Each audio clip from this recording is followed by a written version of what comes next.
right. hari අපි ගිය සතියේ කතා බහ කරා මේ පාඩමේ පද්ධතියක් කියන්නේ මොකක්ද මොන විදිහටද ඒක හැදිලා තියෙන්නේ කියලා. අපි මේ input process output කියන එක ඇඳගත්ත නේද දෝර පුතාලා? අපිට මතක විදිහට අපිට අද information system එකක් කියන්නේ මොකක්ද කියන එක ගැන තමයි කතා බහ කරන්න තියෙන්නේ. එහෙම නේද? right. හොඳයි. දැන් මෙතන අපි කතා කරන්නේ මේ information system එකක් ගැන. information system එකක් කියලා කියන්නේ මේ තොරතුරු පද්ධතියක් කියන එකනේ. සිංහල අපි අර්ථය අරගත්තොත් තොරතුරු පද්ධතියක්. දැන් මේ තොරතුරු පද්ධතියක් කියලා කියන්නේ ඒ තොරතුරු පද්ධතියක තියෙන ප්‍රධානම අවශ්‍යතාවය නැත්නම් ප්‍රධානම හැකියාව තමයි මේ යම් දේවල් සම්බන්ධයෙන් තොරතුරු පවත්වාගෙන යන්න. දැන් උදාහරණයක් විදිහට අපි අරගත්තොත් ඔයගලන්ගේ ඉස්කෝලෙම right ශිෂ්‍ය තොරතුරු පද්ධතියක් නැත්නම් පාසල් තොරතුරු පද්ධතියක් අරගත්තොත් පාසල් තොරතුරු පද්ධතිය කියන එකට උවමනා වෙන දත්ත තමයි පාසලේ ඉන්න ශිෂ්‍යයන්ගේ තොරතුරු, ශිෂ්‍යාවන්ගේ තොරතුරු, ගුරුවරුන්ගේ තොරතුරු, පාසලේ ඉන්න ඊළඟට අධ්‍යයන කාර්ය මණ්ඩලය, අනධ්‍යයන කාර්ය මණ්ඩලය, ඔය කියන හැම අයගේම තොරතුරු අපිට පුළුවන් මේ ශිෂ්‍ය නැත්නම් පාසල් තොරතුරු පද්ධතිය ඇතුලේ තියාගන්න. එතකොට මේ පාසල් තොරතුරු පද්ධතිය ඇතුලේ අපි තොරතුරු තියාගත්තම අපිට ඒකෙන් අපිට අවශ්‍ය වෙලාවට විවිධ ආකාරයේ ප්‍රයෝජන අරගන්න පුළුවන්. අපිට පුළුවන් යම්කිසි ළමයෙක්ගේ දත්තයක්, යම්කිසි ළමයෙක්ගේ තොරතුරු අපිට දැනගන්න අවශ්‍ය වුණාම බොහොම ඉක්මනින් ඒක පිරික්ස ගන්න. right? අපිට තියෙන කම්පියුටර් තොරතුරු පද්ධතියට ගිහින් තොරතුරු පද්ධතියට අදාළව ඉන්ඩෙක්ස් නම්බර් එක ටයිප් කරලා එන්ටර් කරන්න. එන්ටර් කරපු ගමන් ඒ ළමයාගේ තොරතුරු ඔක්කොම දේවල් ටික අපිට බලා ගැනීමේ හැකියාව තියෙනවා. දැන් ඕගලන්ට මේ තොරතුරු පද්ධතියක් ගැන තියෙන හොඳම අත්දැකීම තමයි ඔයගලගේ අම්මලා තාත්තලාගේ ෆෝන් එකේ තියෙන මේ contact list එක. right? contact list එකේ ඔයගොල්ලෝ කරන්නේ ඒ අදාළ contact එකේ ඉති එක්කෙනාගේ නම, එයාගේ mobile phone number එක, සමහරවිට phone numbers කීපයක් තියෙන්න පුළුවන්. ඒතරේ phone numbers කීපෙම save කරලා තියාගෙන ඉන්නවා. email address එක save කරලා තියන්න පුළුවන්. සමහර contact list තියෙනවා උපන්දිනය save කරලා තියාගන්න. right? ඒ වගේ ඔයාට අවශ්‍ය තොරතුරු ඔක්කොම කියලා කියන්නේ contact එක සම්බන්ධයෙන් අවශ්‍ය තොරතුරු ටික ඔයාට එතන තියාගන්න පුළුවන්. අපිට පුළුවන් එයාට අවශ්‍ය picture එකක් දාලා තියාගන්න නේද? ඒකේනාගේ ෆොටෝ එකක් දාන්න. එතකොට එතනත් මේ හැඩ ගැහෙන්නේ තොරතුරු පද්ධතියක් තමයි. එතන තියෙන තොරතුරු ටික සීමා සහිතයි. නමුත් ඒ තොරතුරු ටික අපිට පුළුවන් බොහොම ඉක්මනට රිට්‍රීව් කරගන්න, නැවත හොයාගන්න පුළුවන්. අපිට සර්ච් කරන්න ඕනුත් නේද? කවුරු හරි කෙනෙක්ගේ නම්බර් එකක් දැනගන්න ඕනුත් අපිට contact list එකේ ටක් ගාලා සර්ච් කරලා ඒ කෙනාගේ නම්බර එක හොයාගන්න පුළුවන්. ඒතකොට ඊට වඩා ගොඩක් පුළුල් මේ පරිගණකයක තියෙන තොරතුරු පද්ධතියක්. ඒකේ ගොඩක් තොරතුරු තියාගන්න පුළුවන්. දැන් අපි පාසල සම්බන්ධයෙන් අරගත්තොත් ශිෂ්‍යයෙක්ගේ තොරතුරු අපිට ටක් ගාලා ගන්න පුළුවන්. මේ ශිෂ්‍යයා මේ අවුරුද්දේ මොන වසරේදී ඉන්නේ? ගිය අවුරුද්දේ කොහොමද? ගිය අවුරුද්දේ ශිෂ්‍යයාගේ හෝ ශිෂ්‍යාවගේ performance කොහොමද? එයා පන්තියේ කීවෙනියද වෙලා තියෙන්නේ? ලකුණු කොහොමද එක් විෂයන් වලට? ඒ වගේ ගොඩක් තොරතුරු. ඒ වගේම යම්කිසි ශිෂ්‍යයෙක් හරි ශිෂ්‍යාවක් හරි සම්බන්ධයෙන් පුද්ගලික තොරතුරු දැනගන්න අවශ්‍ය නම් නේද? ඒගොල්ලන්ගේ ඇඩ්‍රස් එක මොකක්ද? අම්මලා තාත්තලාගේ නම කොහොමද? contact numbers මොනවද? ඔය කියන දේවල් හැම දෙයක්ම අපිට පුළුවන් මේ තොරතුරු පද්ධතියක් ඇතුලේ කබඩා කරලා අවශ්‍ය වෙලාවට නැවත ලබා ගන්න. මේ තොරතුරු පද්ධතිය අපි දැන් ගොඩක් වෙලාවට තොරතුරු පද්ධතියක් information system එක කියලා කිව්වම අපිට ගොඩක් වෙලාවට මේ මතකෙට එන්නේ computerized system එකක් ගැන. right? හැබැයි මේ system එක කියන එක computerized වෙන්නත් පුළුවන්, manual වෙන්නත් පුළුවන්. manual කියලා කියන්නේ අපි අත්‍යුරුව අතින් කරනවා කියන එක. දැන් computers එන්න කලින් ඇත්තටම ලෝකයේ තිබුණේ manual information systems. right? පොත්වල ලියලා ෆයිල්ස් වල කබඩා කරලා අදටත් ගොඩක් ඉස්කෝලවල කම්පියුටර් ඉන්ෆර්මේෂන් සිස්ටම් එකක් තියෙනවා. ඒ හා සමානවම මැනුවල් ඉන්ෆර්මේෂන් සිස්ටම් එකක් මේන්ටේන් කරගෙන යනවා ඒගොල්ලෝ. එතකොට ඔයගොල්ලෝ ගිහිලා බැලුවොත් ඔයගොල්ලන්ගේ ඔෆිස් එකේදී ඔෆිස් එකේ වැඩ කරන ඒ අනධ්‍යයන කාර්ය මණ්ඩලයේ ඉන්න මාම කෙනෙක්ගෙන් හරි නැන්ද කෙනෙක්ගෙන් හරි ඇහුවොත් ඕගොල්ලන්ට වෙන් වෙච්චම ෆයිල් එකක් හොයාගන්න පුළුවන්. ඔයාගේ නම, ඔයාගේ ඇතුළත් වීමේ අංකය සහ ඉස්කෝලේට අම්මලා තාත්තලා ඕගොල්ලෝ බාර දෙනකොට උපැන්න සහතිකය එතන තියෙනවා. ඊට පස්සේ පාසලට බඳවා ගත්තේ මොන දවසේද කියන ඩීටේල්ස් ටික එතන තියෙනවා. මොන පන්තියට ඇතුළත් කරේ කියන එක එතන තියෙනවා. ඒ වගේ ඒ තොරතුරු ගබඩා කරලා තියාගෙන ඉන්නවා. ඒකට ඒක ෆයිල්ස් ගොඩක් තමයි තියෙන්නේ. එතකොට මේ ෆයිල්ස් ගොඩට අපි කියනවා අත්‍යුරු තොරතුරු පද්ධතියක් කියලා. මැනුවල් ඉන්ෆර්මේෂන් සිස්ටම් එකක් කියලා. එතන තියෙන්නේ තොරතුරු. රයිට්? හැබැයි ඒක මැනුවල්. ඉතින් මැනුවල් ඉන්ෆර්මේෂන් සිස්ටම් එකක් පැත්තට ආවම මැනුවල් ඉන්ෆර්මේෂන් සිස්ටම් එකක් එක්ක ටිකක් වැඩ කරන්න නම් ටිකක් අපහසුයි. රයිට්? මොකද මැනුවල් ඉන්ෆර්මේෂන් සිස්ටම් එකක තියෙන දත්ත ටික අපිට ටිකක් දේවල් හොයාගන්න ඊළඟට වෙනස්කම් කිරීම කරන දේවල් මැනුවලි තියෙනකොට හරි අපහසුයි නේද? පොතක ලියලා තියෙන දෙයක් හිතන්නකෝ අපේ ඉන් ඇඩ්‍රස් එක චේන්ජ් වෙනවා කියලා. ඒතකොට පොතක ලියලා තියෙන දෙයක් නම් අපිට ඒක මකලා නැත්තම් ටිපෙක්ස් කරලා නේද නැත්තම් ඒක මොකක් හෝ ක්‍රමවේදයකින් නැවත ලියන්න වෙනවා. රයිට්? ඊට පස්සේ හිතන්නකෝ දැන් ඉස්කෝලේ ළමයි 1000ක් 2000ක් ඉන්නකොට. රයිට්? 1000ක් දෙයක් නෙමෙයි අපි 300ක් 400ක් ඉන්න තැනකුණා. එක ළමයෙක්ගේ එන්ට්‍රි එකක් හොයාගන්න අපිට ටිකක් වැඩිපුර මහන්සි වෙන්න වෙනවා. හැබැයි ඒක මොනවාද? පරිගණකගත තොරතුරු පද්ධතියක් වුණොත් කම්පියුටරයිස් ඉන්ෆර්මේෂන් සිස්ටම් එකක් වුණොත් අපිට හරිය ලේසි. රයිට්? සර්ච් බොක්ස් එකක් තියෙනවා. ඒ සර්ච් බොක්ස් එකේ අදාළ ඉන්ඩෙක්ස් නම්බර් එක ටයිප් කරලා එන්ටර් කරපු ගමන් ටක් ගාලා අදාළ ශිෂ්‍යයාගේ හෝ ශිෂ්‍යාවගේ තොරතුරු ටික අපිට බලා ගන්න පුළුවන්. රයිට්? ඒතර මේ මෙතන ඔයගලන්ගේ පොතේ පෙන්නලා තියෙන්නේ මේ මැනුවල් ඉන්ෆර්මේෂන් සිස්ටම් එකකයි පරිගණක පාදක නැත්නම් කම්පියුටර් බේස් ඉන්ෆර්මේෂන් සිස්ටම් එකකයි තියෙන කම්පැරිසන් එක. රයිට්? එතකොට මේකේ උදාහරණයක් දීලා තියෙනවා යම් අවස්ථාවක යම් සිසුවෙකුගේ පසුගිය වසරේ ප්‍රගතිය පිළිබඳ වාර්තාවක් විදුහල්පතිට අවශ්‍ය වූයේයි සිතමු. එතකොට ඒකට ඉන්පුට් එක වෙන්නේ සිසුවාගේ අදාළ නම හා වර්ෂය. මොන අවුරුද්දද මොන ශිෂ්‍යයාගේද. ඊට පස්සේ ළමයාට අවශ්‍ය ලියාපදිංචි අංකය කියන්නේ ඉන්ඩෙක්ස් නම්බර් එක අපිට හොයාගන්න වෙනවා.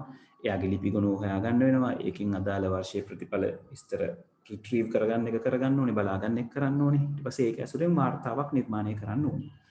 දැන් මේ අත්‍යුරු පද්ධතියක මේ හැම දෙයක්ම අපි අත්‍යුරුව කරන්න ඕනේ. අතින්ම කරන්න ඕනේ.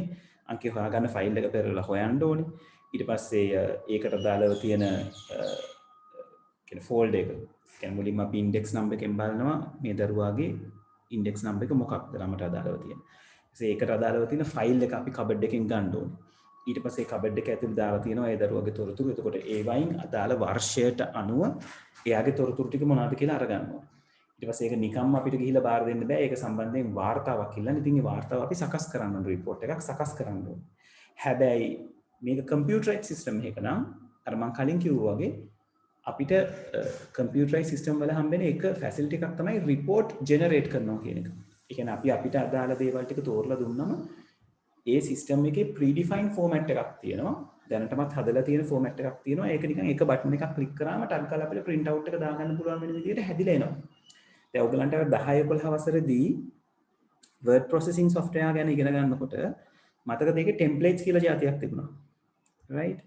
එතකොට ඒ template එකක් මම ඔයගලන්ට දැන් පොඩ්ඩක් පෙන්නන්නම්. right? ඒතකොට template එකේ අපිට විශේෂයෙන් හදන්න ඕන දේවල් අඩුයි. right? අපිට ඒවා මේ හදලම දීලා තියෙන්නේ නේ. දැන් මේ තියෙන්නේ CV එකක්. right? ඒතර මේ CV එකේ background එක, photo එක දාන්න ඕන තැන, section වෙන් කරන තැන, තොරතුරු තියන්න ඕන තැන already අපිට හදලා දීලා තියෙනවා. ඒත් අපි කරන්නේ මෙතෙන්දී අපිට අවශ්‍ය තොරතුරු ටික පුරව ගන්න එක විතරයි. දැන් තොරතුරු පද්ධතියකිනොත් ඔයාට මේ වගේ දෙයක් කරගන්න පුළුවන්. මෙහෙම දෙයක් හදලා තොරතුරු පද්ධතිය ඇතුලේ තියන්න පුළුවන්. ඒතර අවශ්‍ය වෙලාවට ඒ අදාළ ශිෂ්‍යයාට අනුව තොරතුරු පද්ධතියෙන් ඒ වගේ රිපෝට් එකක් ටක් ගාලා ජෙනරේට් කරගන්න පුළුවන්. ඒතර එතනදී අපි ඉතුරු කරගන්නේ වටිනා කාලයක්. right? computerized information system එකක් එක්ක කතා බහ කරමු. right? ඒ වගේ මේකෙන් අරගන්න පුළුවන් facilities සාමාන්‍ය තොරතුරු පද්ධතියක කියන්නේ අත්‍යුරු තොරතුරු පද්ධතියකට වඩා ගොඩාක් වැඩි. right? උදාහරණයක් විදිහට දැන් අපි ඉස්කෝලේ කරගත්තොත් ඉස්කෝලේ දරුවන්ගේ පැමිණීමේ නාම ලේඛනයේ සටහන් කරන්න ඕනේ. ඒක ටීචර් අතින් කරන දෙයක්. ඒතකොට කම්පියුටරයිස් සිස්ටම් එකක් තියෙනවා නම් ෆින්ගර්ප්‍රින්ට් එක හරි බාකෝඩ් එකක් හරි රීඩ් කරාම දරුවා ඉස්කෝලේට ඇතුළු වුණාද මොන වෙලාවටද ඇතුළු වුණේ right? ඊට පස්සේ පිට වුණේ මොන වෙලාවටද ඔය කියන හැම දෙයක්ම ට්‍රැක් කරගන්න පුළුවන්. එතකොට අර අපි ටීචර් අතින් රෙජිස්ටර් එක ලකුණු කරනවා කියන වෙලාව ඉතිරි වෙනවා. නේද? ඔයගොල්ලෝ කාලසටහනේ තියෙනවනේ නේද? නාම ලේඛනේ ලකුණු කරන වෙලාවක් කියලා විනාඩි 5ක් වෙනම වෙන් කරලා නේද? ඒතර ඒ විනාඩි 5 ඉතුරු කරගන්න පුළුවන්. right? ටීචර්ස් දන්නවා ඇත්තටම මේ ඕක ලකුණු කරගන්න ගියාම නේද? කොච්චර වද විඳින්න වෙනවද කියලා. ඊට පස්සේ සාමාන්‍ය මාසයක් අවසානයේදී ඔය නාම ලේඛනයේ තියෙනවා ටීචර්ස්ලාට කරන්න වෙනම කාර්යයක්. ඒ කියන්නේ හැම මාසයක් ඉවරනකොටම බලන්න ඕනේ එක එක දරුවා දවසේ කොච්චර ප්‍රමාණයක් ඉස්කෝලේ ඇවිල්ලා තියෙනවද කියලා ඒ මාසේ. ඒතර අපි ඒක වාර්තා කරන්න ඕනේ. ඒ අපේ රෙජිස්ටර් එකේම කොටසක් තියෙනවා අපිට ලියන්න. මෙන්න මේ සමන් කියන ශිෂ්‍යයා නම් සමන් කියන ශිෂ්‍යයා මේ මාසය ඇතුළත කොච්චර දවස් ගණනක් ඉස්කෝලේ ආවද? කොච්චර දවස් ගණනක් ඇබ්සන්ට්ද?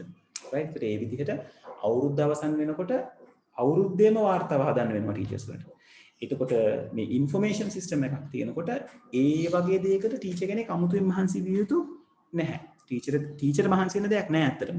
දරුවා එනකොට දරුවගේ ෆින්ගර් ප්‍රින්ට් එක හරි බාකෝඩ් එක හරි මාක් කරලා එනවා. එතකොට අදාළ විදිහට දත්ත ටික තොරතුරු පද්ධතියට යනවා. මාසයේ අවසානයේ ටීචර් තියෙන නිකන් ඉන්ෆර්මේෂන් සිස්ටම් එකට ගිහිල්ලා ටීචර් එතනට ලොග් වෙලා අදාළ රිපෝට් එක ජෙනරේට් කරන්න විතරයි. ජෙනරේට් කරනවා කියන එක නිකන් තප්පරයක වැඩක් වෙන්න පුළුවන්. ලොග් වුණා බටන් එකක් ක්ලික් කරා. ක්ලික් කරපුවම අදාළ රිපෝට් එක ජෙනරේට් කරන්නයි තියෙන්නේ. ඒ නිසා ඒ වගේ ගොඩාක් ෆැසිලිටිස් ඔයගලන්ට කම්පියුටර් බේස් ඉන්ෆර්මේෂන් සිස්ටම් එකක් පරිගණක පාදක තොරතුරු පද්ධතියකින් අපිට ලබා ගන්න පුළුවන්. දැන් මෙතන ඔයගලන්ට පහළ පෙන්නලා තියෙනවා මේ දෙන්නගේ තියෙන මේ වෙනස්කම්. right? අතිරු පද්ධතිය එකයි පරිගණක පාදක තොරතුරු පද්ධතිය එකයි තියෙන වෙනස්කම් නේද? දත්ත සැකසීමෙන් තොරතුරු ලබා දීම පුද්ගලයා හස්තීයව සිදු කරන නිසා දෝෂ සිදුවීමට ඉඩකඩ වැඩි. නේද? අපි අතින් ලියනකොට නේද? සමහරලාට අපිට අකුරු මග හැරෙන්න පුළුවන්. සමහරලාට ඉලක්කම් මග හැරෙන්න පුළුවන්. right? එහෙම දේවල් සිද්ධ වෙන්න පුළුවන්. පරිගණක තොරතුරු පද්ධතියකටත් අපි දත්ත ආදානය කරනකොට ඔය වගේ ගැටලු සිද්ධ වෙන්න පුළුවන්. හැබැයි ගොඩක් ඒවා මග හරව ගන්න පුළුවන්. දැන් උදාහරණයක් විදිහට අපි ඩෙන්ටි කාඩ් නම්බර් එකක් දෙනවා නම් තොරතුරු පද්ධතියකට තොරතුරු පද්ධතියට කියලා තියන්න පුළුවන් ඔයා බලන්න මෙයා නම්බර 12කින් තියෙන ඉලක්කම් එනවා. ඉලක්කම් 12ක කේතයක් දෙනවා. දෙන්න නැත්නම් ඉන්ඩිකේට් කරන්න වැරද්දක් කරා කියලා. එතකොට අර වැරදි වෙන ප්‍රමාණය අඩු කරගන්න පුළුවන්. right? ඊට පස්සේ තොරතුරු සකසා ගැනීම. අපි දැන් කතා කරානේ වාර්තාවක් සකසා ගන්න මැනුවල් සකසා ගන්න එකකට වැඩි කාලයක් යනවා. හැබැයි කම්පියුටරයිස් එකෙන් ටක් ගාලා බටන්ස් කීපයක් ක්ලික් කරගම අපිට පුළුවන් අදාළ තොරතුරු නැත්නම් අදාළ රිපෝට් එක සකසා කරන්න. ඊළඟට තව විශේෂම වෙනසක් තමයි අපි දකින මේ ඉඩකඩ. නේද? දැන් අපිට අවශ්‍ය නම් නේද මුළු රටේම දත්ත තියාගන්න පුළුවන් එක පරිගණකයක එක හાર્ඩ් ඩිස්ක් එකක් ඇතුළේ. right? හැබැයි මුළු රටේම දත්ත අපි ෆයිල් වල දාලා තියාගන්න කිව්වොත් නේද? අපිට ඉස්කෝලේ තියෙන නේද මේන් හෝල් එකකට කරා නැත්නම් ඉස්කෝලේ තියෙන ඔක්කොම ගොඩනැගිලි වලට වඩා අපිට ඉඩකඩක් අවශ්‍ය වෙනවා මුළු රටේම තියෙන දත්ත තියාගන්න ගියොත්. right? ඒ වගේම තමයි මේ දත්ත කියන දේවල් මේ මැනුවලි ගබඩා කරලා තියෙන දත්ත විවිධ ගැටලු වලට මුහුණ පාන්න පුළුවන් විවිධ ව්‍යසන වලට නේද? වතුරෙන් හානි වෙන්න පුළුවන්, ගින්නෙන් හානි වෙන්න පුළුවන්, කෘමි සත්තුන්ගෙන් හානි වෙන්න පුළුවන් නේද? කම්පියුටර් එකකටත් ඒ හානි වෙන්න පුළුවන්. නමුත් අපිට සිද්ධ වෙන හානිය අවම කරගන්න පුළුවන් නේද? බෑකප් එකක් තියාගෙන අන්න රයිට් බෑකප්ස් තියාගන්න පුළුවන්. අපිට අවශ්‍ය නම් මේක ක්ලවුඩ් එකේ ස්ටෝර් කරන්න පුළුවන්. ඒකට අපේ කම්පියුටර් එකෙත් නෙවෙයි තියෙන්නේ. ඉන්ටර්නෙට් වල බොහොම පරිස්සම් තැනක අපිට ඕන තැනක ඉඳලා ඇක්සස් කරන්න පුළුවන්. එහෙම වුණාම අපේ දත්ත වලට හම්බෙන ආරක්ෂාව ගොඩක් වැඩි වෙනවා. ඒතර ඉන්ෆර්මේෂන් සිස්ටම් එක කම්පියුටරයිස් ඉන්ෆර්මේෂන් සිස්ටම් එකක ඔන්න ඔය කියන වාසි ටික තියෙනවා මැනුවල්. සර් ඉතින් මේ මුළු මේ ජාලෙට මොකක් හරි සයිබර් ඇටැක් එකක් આવුත් ඒතර ක්ලවුඩ් එක මේ ආරක්ෂිත නැහැ නේද? yes. එහෙම අවස්ථා ආරක්ෂිත නැහැ. හැබැයි ක්ලවුඩ් එක කියලා කියන්නේ අධි ආරක්ෂිත කලාපයක්. මොකද ක්ලවුඩ් එක කියන්නේ එක්කෙනෙක් විතරක් බලාගෙන ඉන්න තැනක් නෙවෙයි. එතනට සිකියුරිටි පැත්තට වෙනම සිකියුරිටි ටීම් එකක් ඉන්නවා. ඒතර ඒගොල්ලෝ නිතරම සිකියුරිටි ගැන බලන්නේ. ඉතින් සයිබර් ඇටැක් එකක් එන්න පුළුවන්. නැති වෙන්නේ නැහැ. එහෙම දෙයක් සිදුවීමේ සම්භාවිතාව පුළුවන් තරම් අඩු කරනවා. හැබැයි දැන් අපි පොත් ගොඩක් කබඩ් එකක දාලා තියෙනකොට ඒක මේන්ටේන් කර ගැනීම ගොඩක් වෙලාට එක පුද්ගලයෙක් නැත්තම් දෙන්නෙක්ගේ නේද? පස්සේ පොත් ගොඩ ලොකු වෙනකොට නේද? අස්සේ තියෙන පොත් ගැන අපිට මේ අයිඩියා එකක්වත් නැහැ. ඔයගලන්ට සමහරවිට ගෙදර ඔය අත්දැකීම් ඇති නේද? ඔයගොල්ලෝ පෙට්ටිවල පොත් දාලා තියලා පෙට්ටිය පතුලේ තියෙන්නේ මොන පොත්ද කියලාවත් ඔයගොල්ලෝ දන්නේ නැහැ. රයිට්? ඒකට ඒ වගේ වෙන්නේ නැහැ අපිට මේ කම්පියුටරයිස් right computerized system එකක සවිද්‍යා අපි මල්ටිමීඩියා ගැන කරනවා දුව මල්ටිමීඩියා ගැන කරනකොට ජිම් ගැන අපි කතා කරනවා සවිද්‍යා හෝ සවිද්‍ය right හරි එහෙනම් අපි ටක් ගාලා මේ ටික ලියාගමු දැන් ඔයගොල්ලෝ මේක බොහොම ඉක්මනට ලියා ගන්න ඕනේ අපේ වැඩ ටික ඉක්මනට කෙරීගෙන ඉස්සරහට යන්න right හරි එහෙනම් ලියන්න පටන් ගමු අපි සර් ඔබදේ සර් නැනපෙතේ සර් ඒ ලෙවල් ටෙක් කරනවත් දන්නේ නැහැ නේ සර් ඔන්ලයින්. ඒ ලෙවල් ටෙක් කරන ඔන්ලයින් මම දන්න තරමින් හරි සර්. සර් එතකොට මම ඔන්ලයින් ටයිම් ටේබල් එකේ දාලා නැහැ නේ ඒක. චුට්ටක් පැනපෙතෙන් අහන්න මම දන්න තරමින් එක O level ටෙක් කියන සබ්ජෙක්ට් එකද O levelද ආ නෑ සර් ඒ ලෙවල් වලට. A level නේ A level ටෙක් සබ්ජෙක්ට් එක මම දන්නවා චරිත සර් මම දන්න තරමින් කරන්නේ ඒ කියන්නේ ටෙක් සබ්ජෙක්ට් එකට ආයෙත් පස්සේ ඔය තියෙනවානේ වර්ග කිරීම හින්දානේ SFT E-tech B-tech කියලා තියෙනවානේ ඒ පන්ති තුනම මම දන්න තරමින් ඔන්ලයින් යනවා හරි සර්. thank you. චුට්ටක් අහලා බලන්න නැනපෙතෙන් අහලා බලන්න හරි එහෙනම් මාතෘකාව දාගමු ඉන්ෆර්මේෂන් සිස්ටම් තොරතුරු පද්ධතිය right දාලා ඒක යටතේ තියෙන මෙන්න මේ වාක්‍ය අනිවාර්යෙන් ලියා ගන්න right මම highlight කරනවා ලියලා ඊට යටින් තියෙන diagram එක gederදී අඳින්න ඉඩ තියාගන්න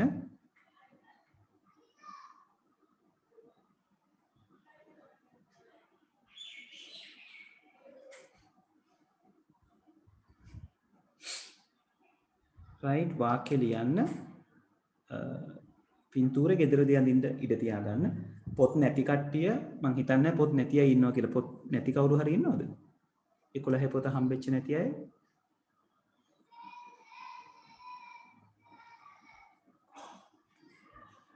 එහෙම නැති වුණත් ඔයගලන්ට soft copy එක පාවිච්චි කරන්න පුළුවන් right soft copy එක නැත්නම් group එකට message එකක් දාන්න මම එතන soft copy එක දාන්නම් මම දැක්ක සමහර දුර පුතාලා share කරලා තියෙනවා අනිත් එක group සම්බන්ධයෙන් පොඩි දේවල් ටිකක් කියන්න ඒක මේ අපිට පොදුවේ ආයතනයේ පැත්තෙන් දැනුවත් කිරීමක් කරපු දෙයක් මේ ඔයගලන්ගේ තියෙන WhatsApp groups අනවශ්‍ය දේවල් වලට පාවිච්චි කරන්න එපා. ඒක IT related තොරතුරු බෙදා හදා ගන්න විතරක් පාවිච්චි කරන්න. කියන්නේ මගේ ICT subject එක නම් subject එකට අදාළ තොරතුරු විතරක් බෙදා හදා ගන්න පාවිච්චි කරන්න කියලා. ඒ කියන්නේ හැමෝම දැනුවත් වෙලා ඉන්න right ඔයගලන්ගේ යාළුවෝ අතර කරන කතා බහ ඒ දේවල් group එක ඇතුලේ අපේ class එකට අදාළව තියෙන group එක ඇතුලේ කරගන්න යන්න එපා. එතන අපි IT related දේවල් බෙදා හදාගන්න ඒ පණිවිඩ සම්බන්ධයෙන් තියාගන්න right හරි පින්තූරෙට ඉඩ තියාගන්න පින්තූරෙට යටින් මේ කියන වාක්‍යයක් ලියාගන්න මේ ගොල්ලෝ වර්ග දෙකකට කැඩෙනවා කියන එක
හරිද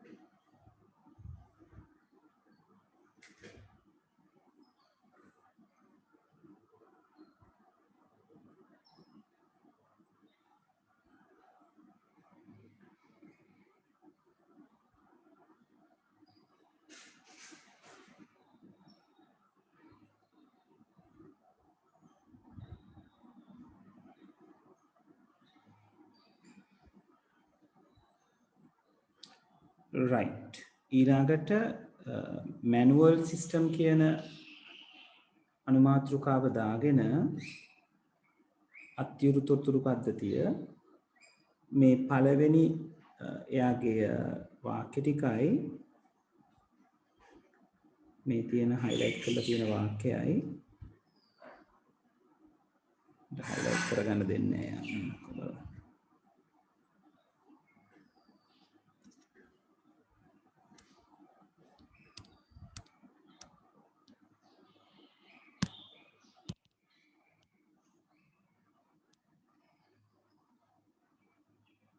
මේක ලියා ගන්න ඊළඟට example එක ලියා ගන්න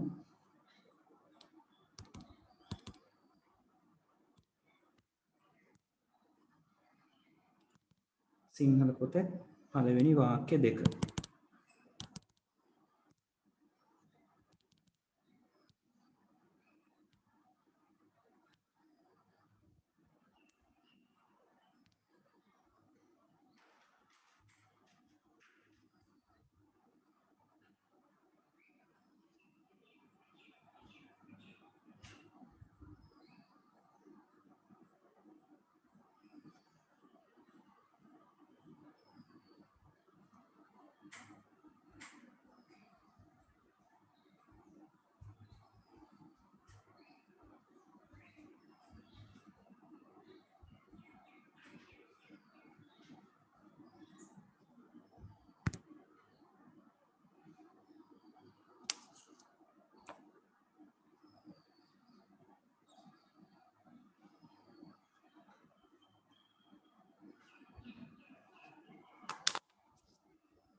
right එතකොට අපි ඕක සම්බන්ධයෙන් ලොකුවට උදාහරණ ලියන්න යන්නේ නැහැ right අපිට හැබැයි මේ ටික ලියා ගන්න එක වැදගත් වෙයි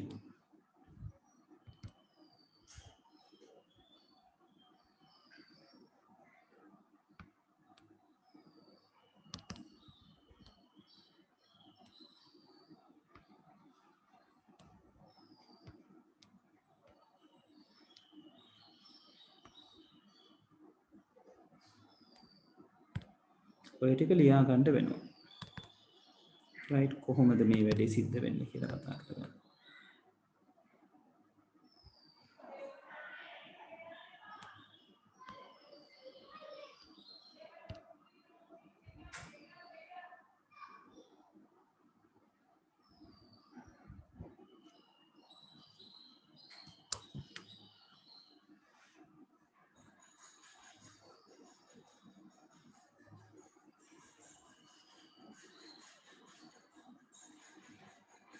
දිනෙත් මට මැසේජ් එකක් එවලා තියෙනවා පුතේ ආව group එකට add කරන්නද උවමනා වෙන්නේ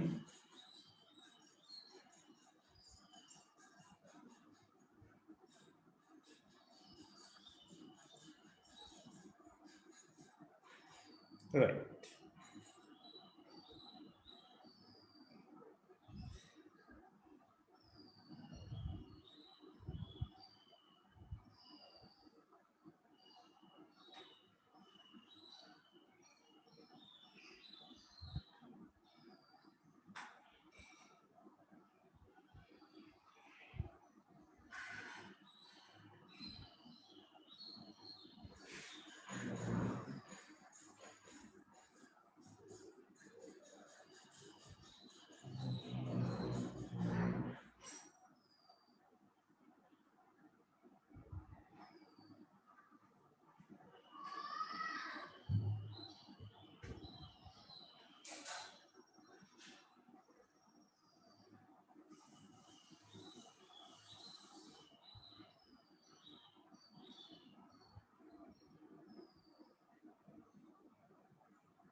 right ඒකයි තව පොඩි පණිවිඩයක් group WhatsApp group එකේ දැන් අපේ ක්ලාස් එකේ ඉන්නේ ළමයි 40 ගාණක් participants ලා ඉන්නවා 60කට ලං වෙන්න ඔගොල්ලෝ නම්බර්ස් දෙකකින් ඉන්නව නම් පුතේ එක නම්බර් එකක් අයින් කරන්න එක නම්බර් එකක් විතරක් තියාගන්න මොකද ඩුප්ලිකේට්ස් තියෙන දේවල් පස් කරන්න කියලා පොඩ්ඩක් පණිවිඩය ඇවිල්ලා තියෙනවා ඒක නිසා ඔයගොල්ලෝ වෙන නම්බර්ස් වලින් ඉන්නවා කියන්නේ දෙකකින් ඉන්නවා නම් එකෙන් එකක් අයින් කරගන්න right leave වෙන එකකින් right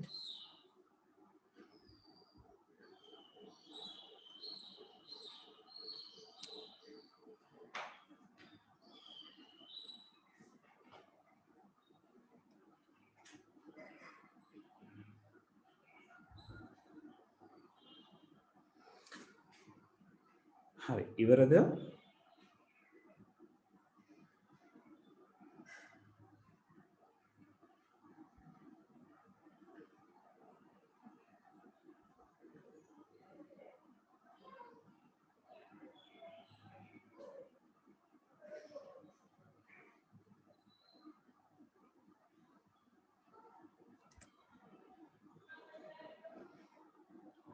right හරි ලියන්න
සවිඳු පුතේ මගේ නම්බර් එකට WhatsApp වලින් මැසේජ් එකක් එවන්න මම ඔයාලට ලින්ක් එක එවන්නම් ඒකට මම දැන් නම්බර් එක දානවා chat එකට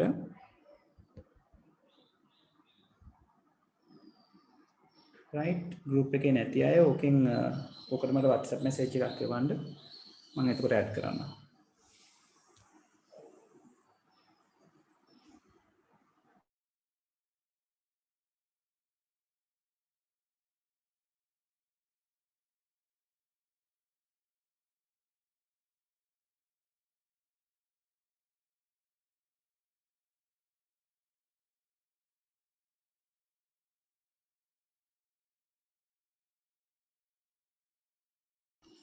right එක්කෙනෙක් ඉවරයි අනිත් අය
යෂාන් පුතේ ඇක්සස් තියෙන්නේ 10 වසරේ මේ පාඩමේ අපි ඇක්සස් කතා කරන්නේ නැහැ මේ පාඩමේ තියෙන තියරි ටික තමයි අපි කතා කරන්නේ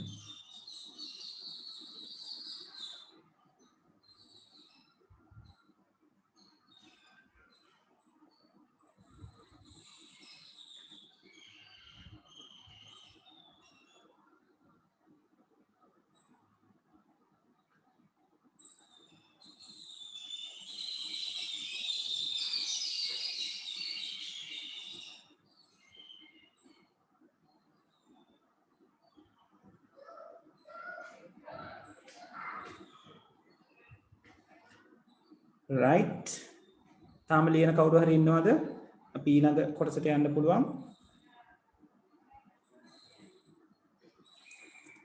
අපි access revision එකක් මෙහෙමයි අපිට දැන් පොඩ්ඩක් තියෙන කාල සීමාවත් එක්කයි බලන්න වෙන්නේ ඕගොල්ලන්ට access රිවිෂන් එකක් කරගන්න පුළුවන් අපි papers ටික කතා කරගෙන යනකොට right සහ මේ මගේ වෙබ්සයිට් එකට ගියොත් ඔයගලන්ට වීඩියෝස් බලා ගන්න පුළුවන් කලින් ක්ලාසස් වලට කරපු access වල එතකොට ඒක චුට්ටක් රිෆර් කරගන්න පුළුවන් නැත්නම් අපිට තියෙන ටයිම් එකත් එක්ක චුට්ටක් හැප්පෙන්න වෙලා තියෙනවා අපි බලමු ඒක නිසා මොකද කරන්න කියලා right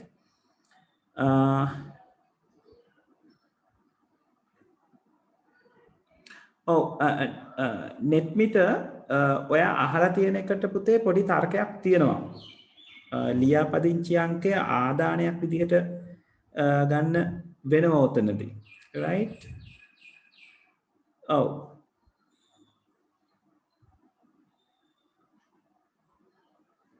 right ඔව් නෙට්මිට කියන එකේ පොයින්ට් එකක් තියෙනවා ළමයි ඕකේ ඉන්පුට් එකට ලියා ගන්න සිසුවාගේ නම සහ අදාළ වර්ෂය ට එතනට එකතු කරගන්න ඇතුළත් වීමේ අංකය කියන එක ඒක හොඳ පොයින්ට් එකක් right English medium කට්ටියත් name of the student and relevant name of the student and relevant year and admission number නැත්නම් මෙතන විදිහට index number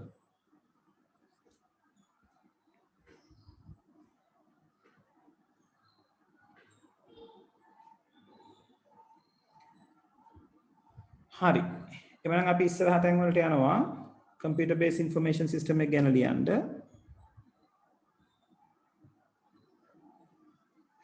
right එතනදී ඔයගොල්ලෝ ලියා ගන්න ඕනේ මේ පළවෙනි ලයින් එක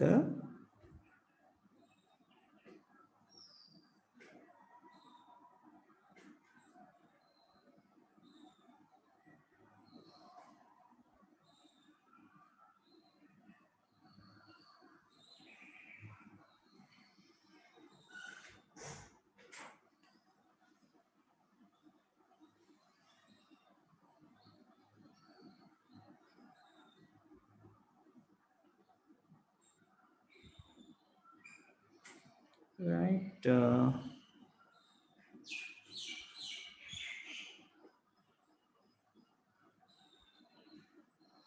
ඔව් ඒකයි මේ ඊළඟ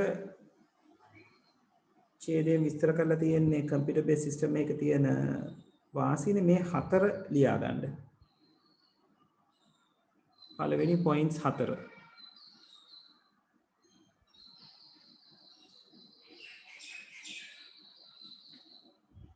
right අපි ඔක්කොම ලියා ගන්න නැතුව එමු. ඔයගලන්ට ඔක කියවනකොට අයිඩියා එකක් එනවා. right ඔන්න ඔය හතර ගැන ලියා ගන්න.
right ඉවරද?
right එක්කෙනෙක් ඉවරයි අනිත් අය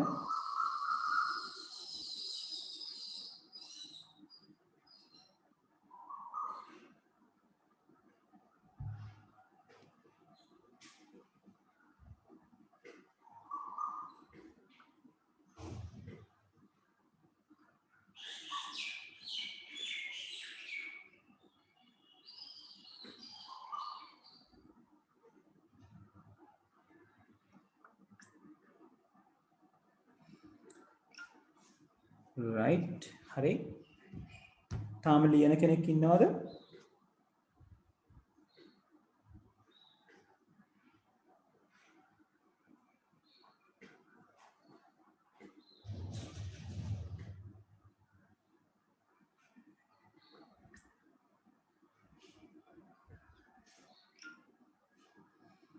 හරි අපි ඉස්සරහට යමු එහෙනම් right මේ වගුව ලියා ගන්න ඕනේ ඒකත් homework එකක් විදිහට තියාගන්න. ඒතර homework දෙකක් තියෙනවා diagram එක අඳින්න ඕනේ වගුව ලියා ගන්න ඕනේ right ඒ දෙක මතක තියාගන්න. පොත තියෙනවා නම් පැන්සලකින් මාක් කරගන්න පෑනෙන් අඳින්න කරන්න යන්න එපා right වගුවට අදාළ දේවල් අපි කතා කරා ඒක නිසා වගුව හරි විදිහට ලියා ගන්න. ඒතර ඔයගලන්ට ඔය දේවල් ටික බැලුවා නම් හරි ඔය කොටස ඕකේ කරගන්න. රයිට් ඒ නිසා අනිවාර්යෙන් වගුව අමතක කරගන්න එපා වගුව ලියා ගන්න. හරි ඊළඟට තමයි අපි මේ software එකක් හදන්න නැත්නම් software එකට වැඩිය ඇත්තටම system එකක් කියලා අපි කතා කරමු. පද්ධතියක් කියන එක හදන්න මොන වගේ දේවල්ද කරන්නේ කියන එක ගැන කතා බහ කරන්නේ. right හරි එතකොට ඕකට අපි කියනවා මේ පද්ධති සංවර්ධන ජීවන චක්‍රය කියලා. right ඒ කියන්නේ මේ පද්ධතියක් කොහොමද සංවර්ධනය වෙන්නේ? ඔයගලන්ගේ පොතේ ඔයගලන්ට කියලා තියෙනවා මේ පද්ධතියක් සංවර්ධනය වෙන එක පියවරවල් 6කින් සිද්ධ වෙනවා කියලා. right මොනවාද මේ පියවරවල් 6? එකක් තමයි අවශ්‍යතා හඳුනා ගැනීම. 2 විසඳුම සැලසුම් කිරීම. 3 විසඳුම කේතකරණය කිරීම. අපි කෝඩින් කියලා කියනවා. ඊළඟට විසඳුම පරීක්ෂා කරනවා සහ දෝෂ ඉවත් කරනවා. Testing and debugging. දෝෂ ඉවත් කරනවාට කියන්නේ අපි ඩීබග් කරනවා කියලා. අපි සාමාන්‍ය software field එකේ අපි කතා කරන දෝෂයකට කතා කරන නම තමයි බග් එකක් කියලා කියන්නේ. රයිට්. ඔයගොල්ලෝ සාමාන්‍යයෙන් ඔය ඇප්ස් ගැන එහෙම බලනකොට රිවිව් බලනකොට ඒක නිතරම කියලා තියෙන දෙයක් තමයි previous bugs are fixed කියලා. පහුගිය වැරදි හරි ගැස්සුවා කියන එක. රයිට්. ඊළඟට අපිට පුළුවන් ඊළඟට පද්ධතිය පිහිටුවන්න, ඉන්ස්ටෝල් කරන්න, ඩිප්ලොයි කරන්න කියලා අපි කියනවා. ඊට පස්සේ අන්තිමට පද්ධතිය පිහිටුවල විතරක් මදි පද්ධතිය නඩත්තු කිරීමක් කරගෙන යන්නත් ඕන. දැන් මේ ඕගලන්ට මේ පාඩමේ බොහොම කෙටියෙන් කතා කරලා දීලා තියෙන්නේ මේ ලෝකයේ ලංකාවේ software companies ඒගොල්ලන්ගේ මොකක් හරි product එකක් හදන්න ගියාම ඒ product එක හදන ක්‍රමවේදය. මේක ගොඩාක් පුළුල් මාතෘකාවක්. අපි A level වලට ආවෙන් පස්සේ A level වල තනිකර පාඩමක් මේ සම්බන්ධයෙන් වෙන් වෙලා තියෙනවා. දැන් මේක පාඩමම තමයි. නමුත් පොඩියට ඕගලන්ට ඒක ගැන කතා කරලා තියෙන බොහොම කෙටියෙන්. right? අපි ඒ නිසා බොහොම කෙටියෙන් මේක ගැන කතා බහ කරමු. ඒතර පද්ධතියක් හදන්න ගියාම දැන් ඕගොල්ලෝ හිතාගන්න ඕගොල්ලෝ තමයි ප්‍රොජෙක්ට් ටීම් එක. අපි සාමාන්‍යයෙන් සිස්ටම් එකක් හදනකොට අපි software field එකේ කතා කරන්නේ මේ ප්‍රොජෙක්ට් එකක් carry out කරනවා කියලා. right? ඒතර ඕගොල්ලෝ තමයි ප්‍රොජෙක්ට් ටීම් එක. ඒතර ප්‍රොජෙක්ට් ටීම් එක කියලා කියන්නේ ලොකු පිරිසකක එකතුවක්. right? ඔයගලන්ගේ software එකේ ප්‍රමාණය නැත්නම් සිස්ටම් එකේ ප්‍රමාණය වැඩි වෙන්න project team එක වැඩි වෙනවා. දැන් ලංකාවේ තියෙනවා Vertusa කියලා software industry එකේ ඉස්සරහින් ඉන්න company එකක්. WSO2 කියලා තියෙනවා. right? MIT කියලා තියෙනවා. right?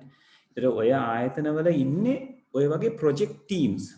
right? දැන් Vertusa කියන company එකේ දීර්ඝ කාලයක් තිස්සේ කරගෙන යන ප්‍රොජෙක්ට් එකක් තමයි BT ප්‍රොජෙක්ට් එක කියලා කියන්නේ. BT කියලා කියන්නේ British Telecommunication ප්‍රොජෙක්ට් එක. right? ඒක අපේ රට නෙවෙයි බ්‍රිතාන්‍ය වෙනුවෙන් අපේ රටේ ඉඳලා කරන ප්‍රොජෙක්ට් එකක්. right? ඒතකොට ඒකට මේ කියන ආකාරයේ දේවල් සිද්ධ කරගන්න විවිධ ටීම්ස් ඉන්නවා. right? දැන් ඕගොල්ලෝ සරලව හිතන්න නේද මේ ගැන කතා කරනකොට ඕගලන්ට පැවරිලා තියෙන රාජකාරියක් මේ ඉස්කෝලේට ගැලපෙන තොරතුරු පද්ධතියක් නිර්මාණය කරගන්න ඕගොල්ලෝ තමයි ප්‍රොජෙක්ට් ටීම් එක. right? එහෙනම් ඕගොල්ලෝ මොකද්ද මුලින්ම කරන්න ඕන? මුලින්ම කරන්න ඕන දේ තමයි මෙතන මේ කතා කරලා තියෙන්නේ අවශ්‍යතා හඳුනා ගැනීම. කියන්නේ මේ තොරතුරු පද්ධතියේ උවමනාවන් මොනවාද? දැන් ඕගලන්ට බැලූ බැල්මට සමහර උවමනාවන් තෝරගන්න පුළුවන් නේද? ශිෂ්‍යයන්ගේ තොරතුරු ගබඩා වෙන්න ඕනේ, ගුරුවරුන්ගේ තොරතුරු ගබඩා වෙන්න ඕනේ. ඊළඟට අනධ්‍යයන කාර්ය මණ්ඩලයේ තොරතුරු ගබඩා වෙන්න ඕනේ. එහෙම අරගන්න පුළුවන්. ඒක මේ දල අදහසක්. හැබැයි අපි ප්‍රොජෙක්ට් එකක් කරනවා කියලා කියන්නේ අපිට දල අදහසක ඉඳන් වැඩ කරන්න බෑ. අපි කරන්න යන හැම වැඩක්ම in detail අපි ගාව තියෙන්න ඕනේ. මොනවාද කරන්නේ? මොන විදිහටද කරන්නේ? ඇයි මේක කරන්නේ කියන එක. ඒතර මේ මුලදී අපි විසඳගන්නේ මුලදී මේ අවශ්‍යතා හඳුනා ගැනීම කියන එකෙන් කරන්නේ identification of requirements කියන එකෙන් කරන්නේ මේ පද්ධතිය හදන්න තියෙන අවශ්‍යතාවල් මොනවද කියන එක අපි හඳුනා ගැනීම. ඕක හඳුනා ගන්නකොට අපිට මේ පද්ධතියත් එක්ක දැනට ගැටෙන පිරිස right සහ මේ පද්ධතිය පාවිච්චි කරන ආයතනය ගැන හොයා බලන්න සිද්ධ වෙනවා. ඒකට ඕගලන්ගේ දැන් මම කියපු උදාහරණයට අනුව ගත්තොත් අපි දැන් මේ හදන්නේ ස්කූල් ඉන්ෆර්මේෂන් සිස්ටම් එකක් වෙනවා. එහෙනම් අපි හොයලා බලන්න ඕනේ පාසලේ මොන කට්ටියද මේ පද්ධතියක් එක්ක හැඩ ගැහිලා ඉන්නේ. එතනට ශිෂ්‍යයෝ ඉන්නවා, ගුරුවරයෝ ඉන්නවා, අනධ්‍යයන කාර්ය මණ්ඩලයේ ඉන්නවා, ඊළඟට ප්‍රින්සිපල්ස්ලා ඉන්නවා, ඇසිස්ටන්ට් ප්‍රින්සිපල්ලා ඉන්නවා, right? සමහරවිට ඉස්කෝලේ කැන්ටින් එක මේන්ටේන් කරන කෙනාගෙනුත් අපිට තොරතුරු ගන්න සිද්ධ වෙන්න පුළුවන්, right? ඒතකොට ඒක නිසා මේ තොරතුරු මේ අවශ්‍යතාවන් හඳුනා ගන්න ක්‍රමවේද කීපයක් පාවිච්චි කරනවා. ඒවා තමයි මේ නිරීක්ෂණ, සම්මුඛ සාකච්ඡා, ප්‍රශ්නාවලි කියලා මේ අපිට ඉදිරිපත් වෙලා තියෙන. ඒ කියන්නේ අපි තොරතුරු මේ පද්ධතිය සම්බන්ධයෙන් තොරතුරු එකතු කරගන්න තියෙන විදි. දැන් ඕක රියල් වර්ල්ඩ් එකේ ඇත්ත ලෝකේ අපිට ඔය වගේ ප්‍රොජෙක්ට් එකක් ආවම ඒ ප්‍රොජෙක්ට් ටීම් එක මේ කියන ක්‍රමවලින් එකක් හෝ කීපයක් භාවිතා කරනවා මේ අවශ්‍යතාවය මොකක්ද කියලා හරියට අඳුන ගන්න. right? ඒතර ඔයාලට ඔබ්සර්වේෂන් කරන්න පුළුවන්. ඔබ්සර්වේෂන්ස් කියලා කියන්නේ නිරීක්ෂණ. ඔයාලට පුළුවන් පාසලේ ඉඳගෙන මේ තොරතුරු පද්ධතිය කොහොමද තොරතුරු කියන ඒවා පාසල ඇතුලේ කොහොමද හැසිරෙන්නේ. දැන් ඔයගොල්ලෝ කම්පියුටරයිස් සිස්ටම් එකක් මේ හදන්නේ. ඒතර ඒක හදනකොට මොන දේවල්ද කැප්චර් කරගන්න ඕනේ කියන එක දැන් ඔයගොල්ලන්ට නිරීක්ෂණය කරන්න පුළුවන්. ඔෆිස් එකේ මේ දවසට අරගෙන ඉඳලා කොහොමද වැඩ කටයුතු සිද්ධ වෙන්නේ කියලා බලන්න පුළුවන්. මොන දේවල්ද තොරතුරු ගබඩා වෙන්නේ, මොන විදිහටද තොරතුරු ගබඩා වෙන්නේ, මොන වගේ තොරතුරුද එකතු කරන්නේ, ඒක එකතු කරගන්නේ කොහොමද, රයිට් ඔය කියන දේවල් ඔයගලන්ට නිරීක්ෂණය කරලා ඒ ගැන යම් යම් සටහන් තියාගන්න පුළුවන් රයිට් මේ විදිහට තමයි මේ ක්‍රියාව සිද්ධ වෙන්නේ කියන එක. ඒක ඕගලන්ට ගැළපෙන විදිහකට තමයි ඔයගොල්ලෝ හඳුනා ගැනීම සිද්ධ කරගන්නේ. සමහර අවස්ථාවලදී ඔයගලන්ට ඉන්ටර්විව්ස් පවත්වන්න වෙන්න පුළුවන්. රයිට් ඒ කියන්නේ හිතන්නකෝ ඔෆිස් එකේ ඉන්නවා නැන්ද කෙනෙක් හරි මාම කෙනෙක් හරි නේද තමන්ගේ ඒ කියන්නේ අලුතෙන් ශිෂ්‍යයෙක් එනකොට එයාගේ ඩීටේල්ස් ටික ඇප්ලිකේෂන් එකක් දීලා ෆිල් කරලා ඒ ඇප්ලිකේෂන් එක දිහා බලාගෙන ඒවා යම්කිසි පොතක සටහන් කරනවා. එතකොට මොනවද මේ සටහන් කරන්නේ? මොන වගේ වෙලාවකද මේ තොරතුරු ඔයගොල්ලෝ සටහන් කරගන්නේ? පස්සේ ඒවා මොන වෙලාවකටද භාවිතා කරන්නේ? ඔය කියන දේවල් අපිට නිරීක්ෂණයෙන්ම අල්ලගන්න බෑ. නේද? ඒ දේවල් අපිට අහලා දැනගන්න වෙනවා. ඒ කියන්නේ සම්මුඛ සාකච්ඡාවක් අපිට පාවිච්චි කරන්න වෙනවා. තව ක්‍රමයක් තමයි ප්‍රශ්නාවලි කියන එක. දැන් ඔයගලන්ට අත්දැකීම් සමහර විට ඇති. ඔය ගොඩක් වෙලාවට කැම්පස් එකේ ඉන්න අයියලා අක්කලා ඒගොල්ලන්ගේ ප්‍රොජෙක්ට් එකක් කරන්න ගියාම ඒගොල්ලෝ මේ ක්වෙස්චනියර් එකක් කියන එක නිතරම හදනවා. මොකද ඒගොල්ලෝ කරන්නේ මේ ලොකු පිරිසක් සම්බන්ධ වෙලා තියෙන රිසර්ච්. රයිට්? එතකොට ඒගොල්ලන්ගේ එක මේ සොෆ්ට්වෙයාර් එක හැදීමේ ප්‍රොජෙක්ට් එකක් නෙවෙයි. මම කියන්නේ ඒහා සමානව සිද්ධ වෙන දෙයක්. එතකොට අපිට මේ සොෆ්ට්වෙයාර් එක ගැන අපි හදන්න යන සිස්ටම් එක ගැන අයිඩියා එකක් ගන්න අපිට ක්වෙස්චනියර් එකක් හදන්න පුළුවන්. දැන් නීතියක් නැහැ අපි මේ හැමදේම කළ යුතුයි කියලා. ඒක අපේ අවශ්‍යතාවයට ගැලපෙන විදිහට. කියන්නේ අපේ සිස්ටම් එකට තොරතුරු එකතු කරගන්න ක්වෙස්චනියර් එක හොඳ මාර්ගයක් කියලා අපිට තේරුණොත් අපේ ප්‍රොජෙක්ට් ටීම් එකට තේරුණොත් අපිට පුළුවන් ක්වෙස්චනියර් එකකින් data එකතු කරගන්න.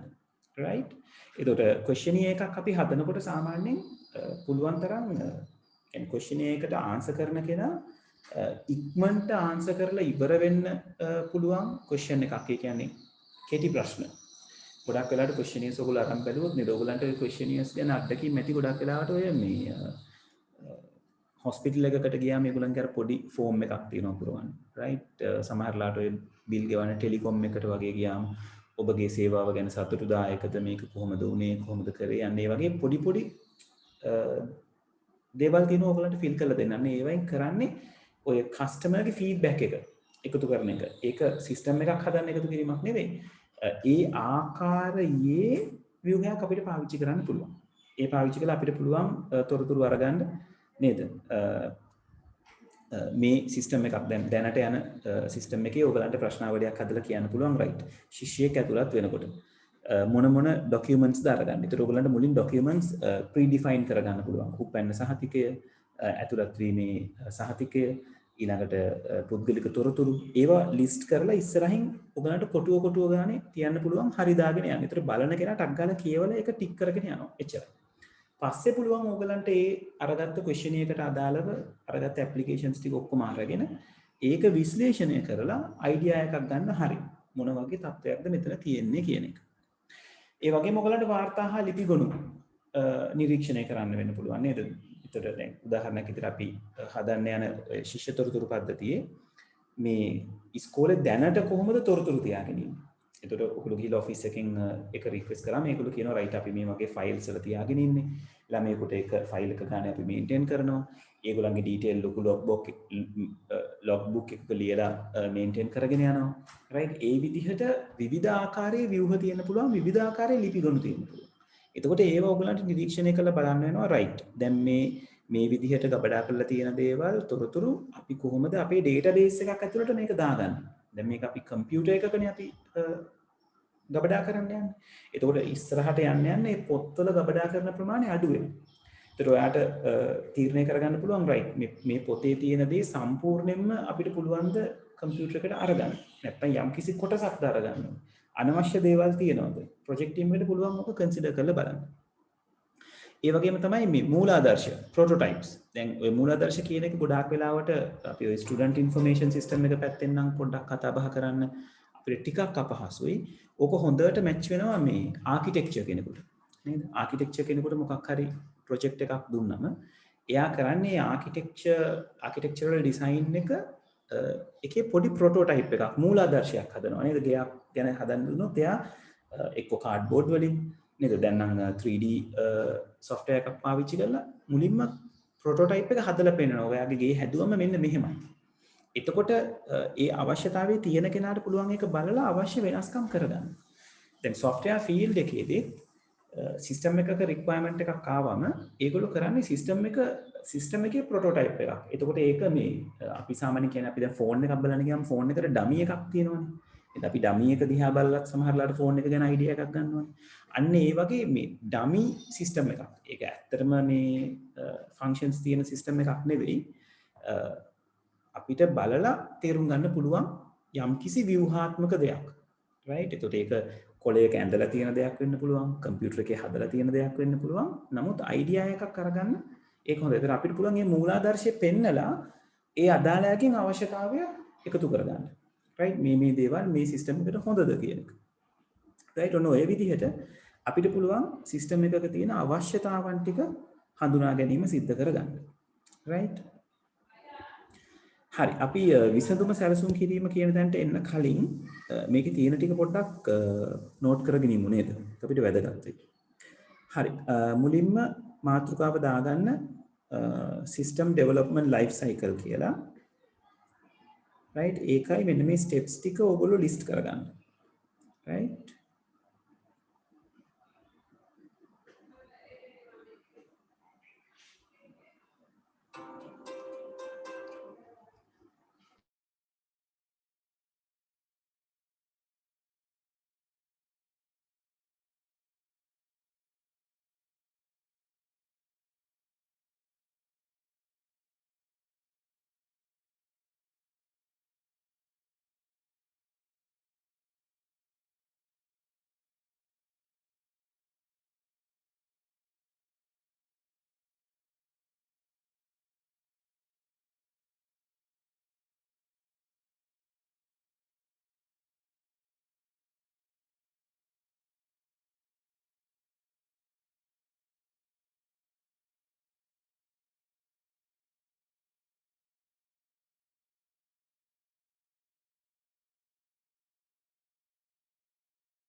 යෂාන් ඕගොල්ලෝ A level වලට ක්ලාස් කරනවා මම නැනපෙතේම තියෙනවා 2021 22 23 අවුරුදු 3ටම තියෙනවා.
ඉසුක පුතේ ඉන්ෆර්මේෂන් සිස්ටම් එකයි ඩේටාබේස් එකයි එක වගේ නැහැ.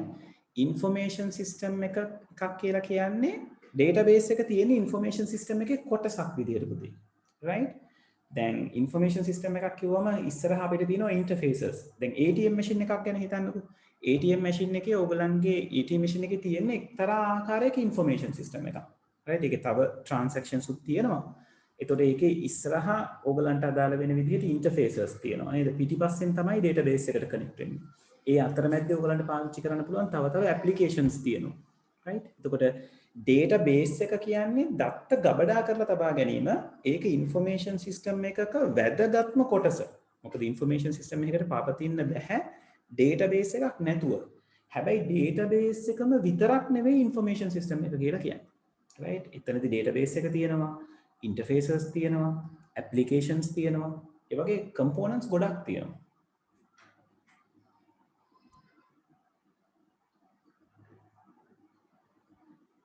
right. හරිද මේ ටික? අපිට ඉස්සරහට යන්න පුළුවන්ද?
හරි ඉවරද ළමයි?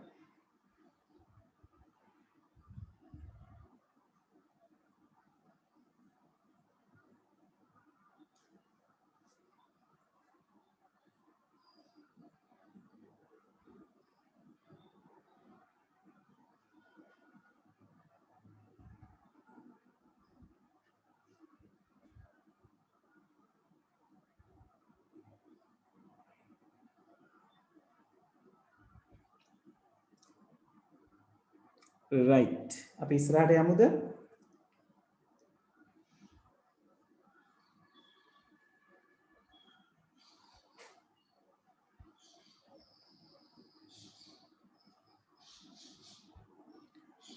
හරි. එතකොට number 1 දාලා මේක ගැන ලියන්න පටන් ගමු. identification of requirements කියලා සබ් හෙඩින් එක දාගන්න. ඒක අංක 1 කියලා දාගන්න. අවශ්‍යතා හඳුනා ගැනීම. සිංහලෙන් ලියන දුවල පුතාලා මේ මෙතන ඉංග්‍රීසි හෙඩින් එකත් ලියා ගන්න. ඒක වටිනවා. right. ඒක යටතේ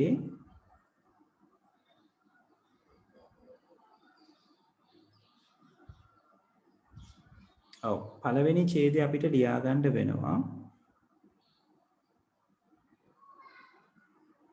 right. first paragraph එක ලියා ගන්න මේ විදිහටම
නැහැනේ දැම්මනම් එනවා.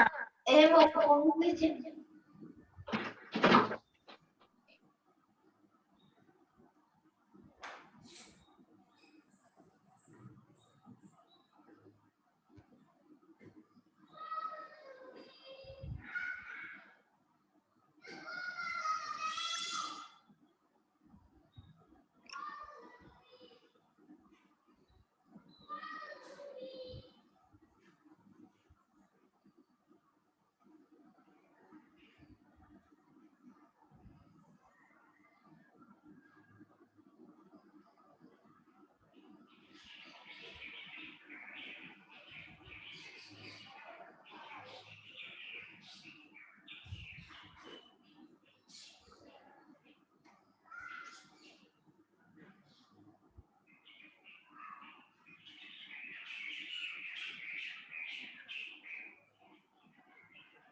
right ඉවරද ළමයි?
right තව ටිකක් ඉස්සරහට යමු.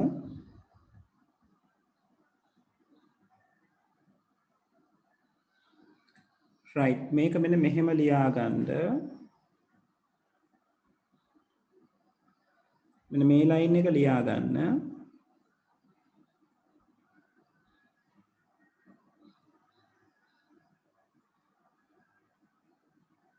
තොරතුරු රැස් කිරීමේ ක්‍රම කිහිපයක් පවතී. සිංහලෙන් right english වල නම් මේ sentence එකම ලියා ගන්න. ලියාගෙන අපිට මේ ටික නම් ලියා ගන්න වෙනවා. right නිරීක්ෂණ උදාහරණය සමග සම්මුඛ සාකච්ඡාව right මම දන්නවා ඔයගොල්ලෝ එච්චර කැමති නෑ මේ වැඩේ කරන්න. මාත් කැමති නෑ. නමුත් කරන්න දෙයක්වත් නෑ. right නිසා ලියන්න පටන් ගමු.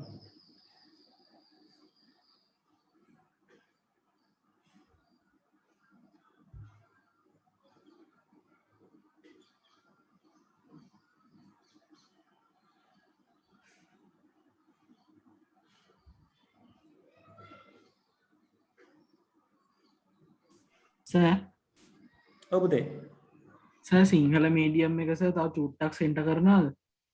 right okay right ඉන්නේ. හරි නේද? දැන් හරි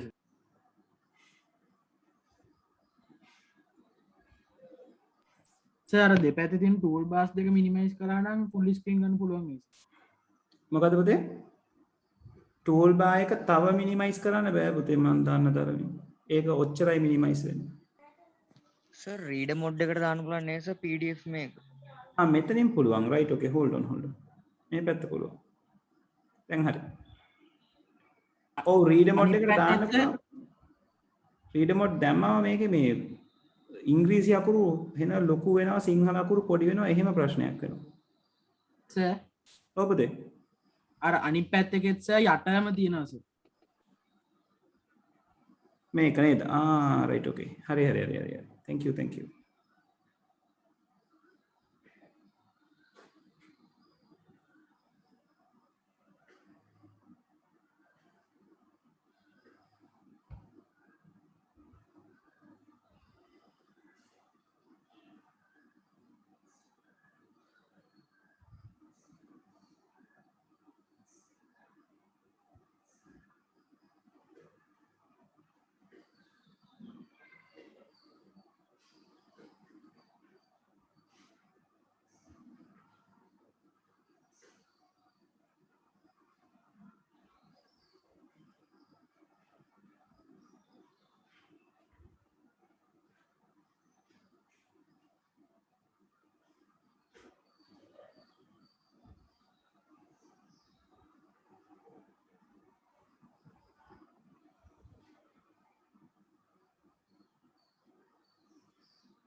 right මං තව ටිකක් මේක උඩට කරනවා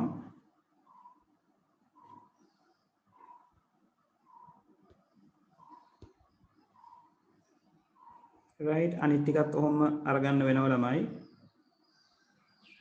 interviews එක එහෙම ගන්න questionnaires කියන එකත් එහෙම ගන්න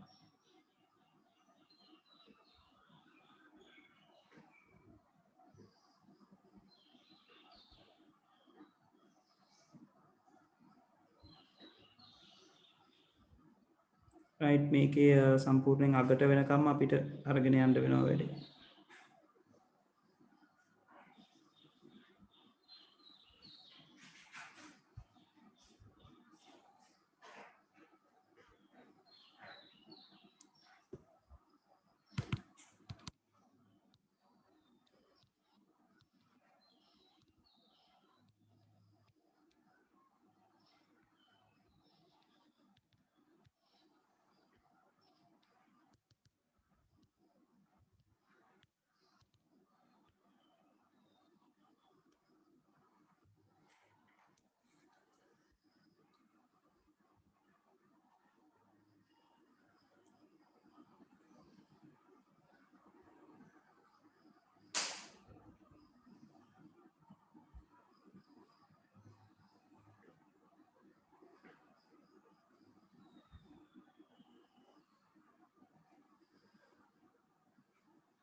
right යෂාන් මම වැඩ ටිකක් දීපු නිසා ඕගලන්ට කියලා මේක ලියවන්න නැත්නම් ගෙදරදී ඕගලන්ට ලියන්න ගොඩාක් දේවල් සෙටල් වෙන නිසා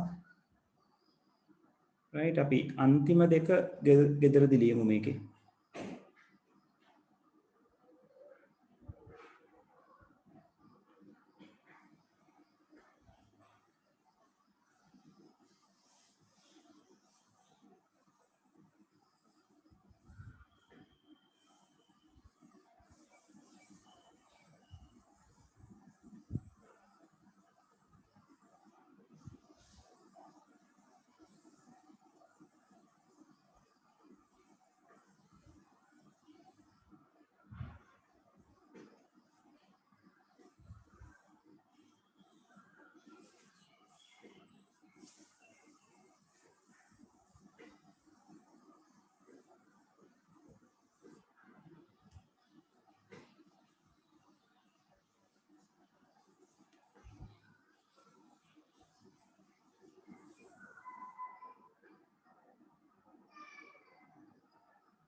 right මේකේ දේවල් ටික නම් ගෙදරදී ඉවර කරනවාද මම ඊළඟ එකට යන්න මෙතන දැන් සෑහෙන දුර ලියලා ඇති හැමෝම කියලා හිතනවා මේකේ කියන්නේ අයිටම්ස් පහම අපිට ලියා ගන්න වෙනවා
හරි එහෙනම් මේ ටික ප්‍රොටෝටයිපින් කියන තැනට වෙනකන් ඒ කියන්නේ මෙතනට වෙනකන් ඉවර කරගන්න ළමයි මම ඊළඟ පොයින්ට් එකට යනවා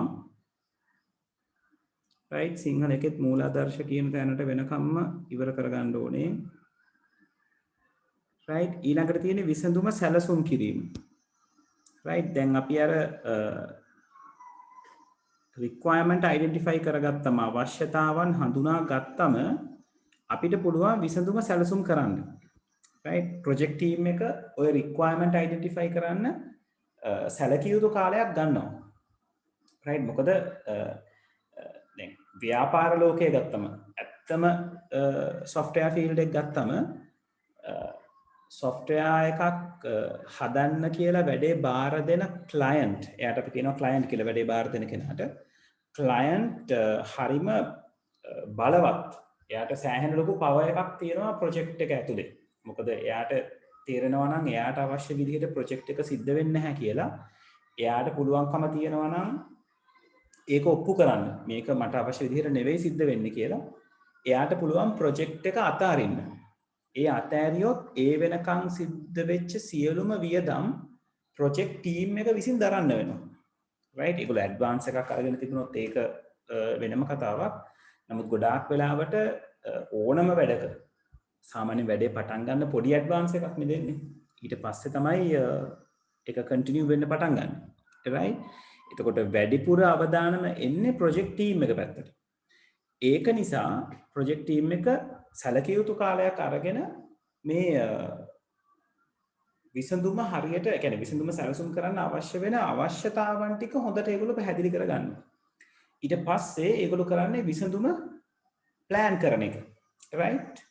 ඩිසයින් කරන එක මොන විදිහටද මේක කරන්නේ. ඒතකොට එතනදී ඩිසයිනින් කියලා කිව්වම පැති ගොඩක් ගැන කතා බහ වෙනවා. එකක් තමයි දැන් ප්‍රෝග්‍රෑමර්ස්ලා අඳුන ගන්නවා කොහොමද මේක ප්‍රෝග්‍රෑම් කළ යුත්තේ කියන එක. ඒතර ප්‍රෝග්‍රෑමර්ට ප්‍රෝග්‍රෑම් කරන්න ඕන දේ මුලදී හඳුන්වලා දෙන කෙනා තමයි software architecture. නැත්නම් අපි යාට කියනවා ආකි කියලා. right? ඒතර ආකිටෙක්ට් කරන්නේ එයාට පුළුවන් මේ software එක, ඒ කියන්නේ අර අවශ්‍යතාවන් ටික පිළිබඳ යාට දැනගන්න හම්බුනාම ඔය අවශ්‍යතාවන් නිසි පරිදි අඳුනගත්තම අපි හදනවා ඩොකියුමන්ට් එකක් SRS එක කියලා. right? අපි මෙතෙන්දී කතා වෙන්නේ නැහැ. System Requirement Specification එක කියලා අපි ඒකට කියනවා. ඒතර SRS කියන ඩොකියුමන්ට් එක software analyst සහ software architect හම්බුනාම ආකිටෙක්ට හැකියාව තියෙනවා අර එයා හරියටම අර ගෙයක් හදන ආකිටෙක්චර් වගේ. එයාට අර රික්වයර්මන්ට්ස් ටික කියවලා බලලා එයාගේ හිතේ හදාගන්න පුළුවන්. එයාට දැන් මැවිලා පේනවා මොන විදිහටද මේ සිස්ටම් එක හැදෙන්න ඕනේ කියලා. ඒතර ඒකට අදාළ වෙන විදිහට එයාගේ ඩිසයින් එකක්. ඒක ඩිසයින් කරන ටූල්ස් තියෙනවා. අපි A-level වලට ආම ඉගෙන ගන්නවා data flow diagram කියලා තියෙනවා. business activity modeling කියලා තියෙනවා. ඒ වගේ විවිධ දේවල් තියෙනවා. ඒව පාවිච්චි කරලා යා සිස්ටම් එක ඇඳලා පෙන්නනවා. මෙන්න මෙහෙමයි මේක වෙන්නේ, මෙන්න මේ විදිහටයි මේක කනෙක්ට් වෙන්නේ කියන එක. ඒකට මේ දේවල් කනෙක්ට් වෙන විදිය දැනගත්තයින් පස්සේ සිස්ටම් ආකිටෙක්ට් එක්ක ඉන්න software engineersලාට පුළුවන් programmersලාට ඕන කරන කොටස් ටික වෙන් කරලා දෙන්න. ඒතර software engineerට පුළුවන් programmerට අවශ්‍ය ටික වෙන් කරලා දෙන්න. interface design කරන කෙනාට මොන වගේ interfaces design කරන්න ඕන කියන එක කියලා දෙන්න. ඊට පස්සේ database එක හදන කෙනාට මොන විදිහටද database එක හැදෙන්නේ, ඒක ඇතුළේ tables කොච්චර හැදෙනවද, ඒව අතර relationships කොහොමද තියෙන්නේ කියන එක හඳුන්වලා දෙන්න. right? ඊට පස්සේ hardware පැත්ත ගැන idea එකක් දෙන්න. මේ system එක හදනකොට එයාව install කරනවා නම් මොන වගේ hardwares ඕන වෙන්නේ, additional hardwares ඕන වෙනවද, ඒ කියන්නේ දැනට system එකේ නැති දේවල් ඕන වෙනවද, ඒව මොනවද කියන එක ගැන තීරණය කරගන්න පුළුවන්. ඒ වගේම තමයි ඔය ඉන්ෆ්‍රාස්ට්‍රක්චර් එක කියන එක යටිතල ව්‍යුහය කියන එක. right? ඒ කියන්නේ අවශ්‍ය පරිදි කම්පියුටර්ස් තියෙනවද, connectivity හදාගන්න පුළුවන්ද, network එකක් හරියට ලේ කරගන්න ඕනේද, මොනවාද ඒ සඳහා අවශ්‍ය වෙන්නේ.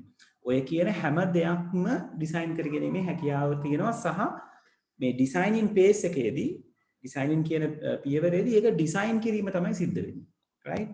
එතකොට ඕක කොච්චර දුරට ඩිසයින් කරනවද කියනවා නම් මේගොල්ලෝ සිස්ටම් එක හදලා ඉවර වුණායින් පස්සේ සිස්ටම් එක ටෙස්ට් කරන්නේ කොහොමද කියන එකත් ඩිසයින් කරනවා විතරයි. right? ඒ කියන්නේ සිස්ටම් එක හැදුවම මෙන්න මේ පැති වලින් තමයි අපි ටෙස්ට් කරන්න කියලා. දැන් සාමාන්‍යයෙන් ඕක රියල් වර්ල්ඩ් එක පැත්තට ගියයින් පස්සේ දැන් කාර් එකක් නිෂ්පාදනය කරන සමාගමක් කාර් එක නිෂ්පාදනය කරලා ඉවරුණයින් පස්සේ ඒ කාර් එක ටෙස්ට් කරන්න ඕනේ ඇක්සිඩන්ට් වලට කොහොමද මුහුණ දෙන්නේ වංගුවක් ගන්නකොට එයා හැසිරෙන්නේ කොහොමද හයියෙන් ගිහලා බ්‍රේක් එකක් ගැහුවොත් මොකද වෙන්නේ ඒවා ඒගොල්ලෝ කල්තියා ඩිසයින් කරනවා අන්න ඒ වගේ software team එකක් තමන්ට අවශ්‍ය ඩිසයිනින් එකේදී තීරණය කරනවා මොන විදිහටද මේක ඩිසයින් ටෙස්ට් කරන්න ඕනේ කියලා. ඒ ටෙස්ට් කරන එක ඩිසයින් කරගන්න වෙනමම ටීම් එකක් තියෙනවා ප්‍රොජෙක්ට් ටීම්ස් වල. ඒකට කියනවා අපි QA engineersලා කියලා. quality assurance engineersලා. right? ඒගොල්ලෝ තමයි මේ තත්ත්වය කියන එක. තත්ත්වය පරීක්ෂා කරගන්න නැත්නම් තත්ත්වය සහතික කරන කට්ටිය තමයි වැඩේ ටෙස්ට් කරන්නේ. ඒගොල්ලෝ තමයි ඔය ටෙස්ට් කරන්න පුළුවන් විදි. ඒවට අපි කියනවා ටෙස්ට් කේසස් හදනවා කියලා. ටෙස්ට් කේසස් හදලා ස්ටැක් කරගෙන ඉන්නවා. ටෙස්ට් කේස් එක දැන් සිස්ටම් එක ඉවරනායින් පස්සේ ඒගොල්ලෝ කරන්නේ ප්‍රෝග්‍රෑමර්ස්ලාට software engineersලාට ආකිටෙක්චර්ට right ඊට පස්සේ client ගේ පැත්තට එයාට අදාළ වෙන ටෙස්ට් කේසස් ටික දෙනවා. ඔයගොල්ලෝ මේක චෙක් කරලා බලන්න මේක ඕකේද කියන එක right අපි ඉස්සරහදී ටෙස්ටිං වලදී කතා කරනවා මොකද්ද සිද්ධ වෙන්නේ කියලා.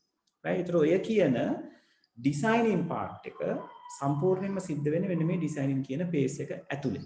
right ඒ නිසා සිස්ටම් එකේ අවශ්‍යතාවන් ටික අඳුනගත්තම ඊළඟට ප්‍රධාන වශයෙන් කරන්නේ ප්ලෑන් කරන එක.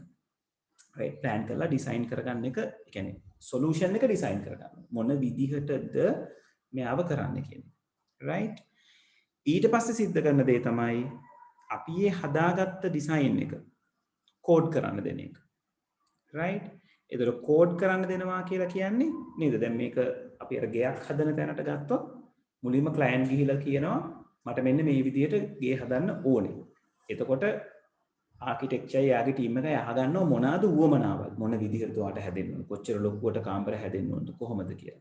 ඒ ටික අහගෙන ඒගොල්ලෝ ප්ලෑන් එක අඳිනවා. right?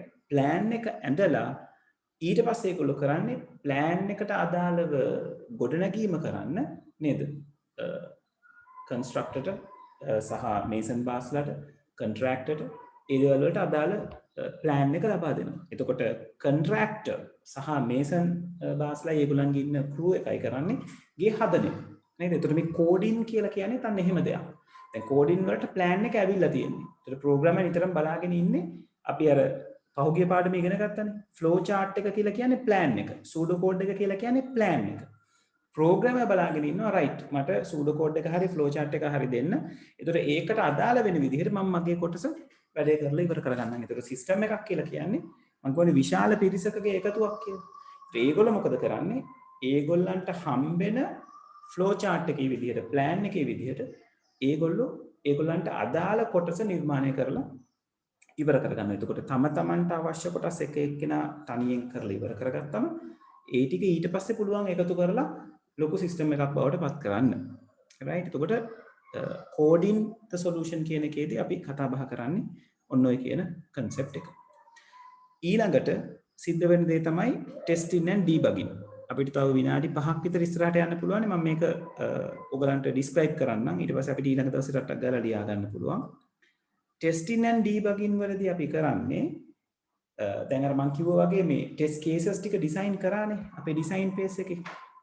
දැන් හදලා ඉවරයි කියලා කිව්වම ඒ හදලා ඉවර වෙන components ටිකට දෙනවා ටෙස්ට් කරගෙන යන්න. තමන්ගේ දේවල් ටික ටෙස්ට් කරගෙන යන්න. දැන් මේ ටෙස්ට් කරන්න දෙන එකත් පියවර කීපයකින් සිද්ධ කරනවා. මුලින්ම කරනවා ටෙස්ට් එකක් අපි එකට කියනවා යුනිට් ටෙස්ට් එක කියලා. යුනිට් ටෙස්ට් එකේදී කරන්නේ දැන් මේ සිස්ටම් එකේ මුල්ම අඩිතාලම දාන්නේ ප්‍රෝග්‍රෑමර්ස් තමයි පොඩ දේවල් ටික ක්ලියර් කරන්නේ. right? පුංචි කම්පොනන්ට්ස් ටික හදලා ඉවර කරන්නේ. එතකොට ප්‍රෝග්‍රෑමර්ට කියනවා හරි ඔයා දැන් පොඩි කොටසක් ප්‍රෝග්‍රෑම් කරානේ. අන්න ඒ පොඩි කොටස ඔයා ටෙස්ට් කරන්න. right? ඒ වගේ එක ප්‍රෝග්‍රෑමර්ට කියනවා තමන්ගේ යුනිට් එක තමන්ට ටෙස්ට් කරගන්න කියලා. right?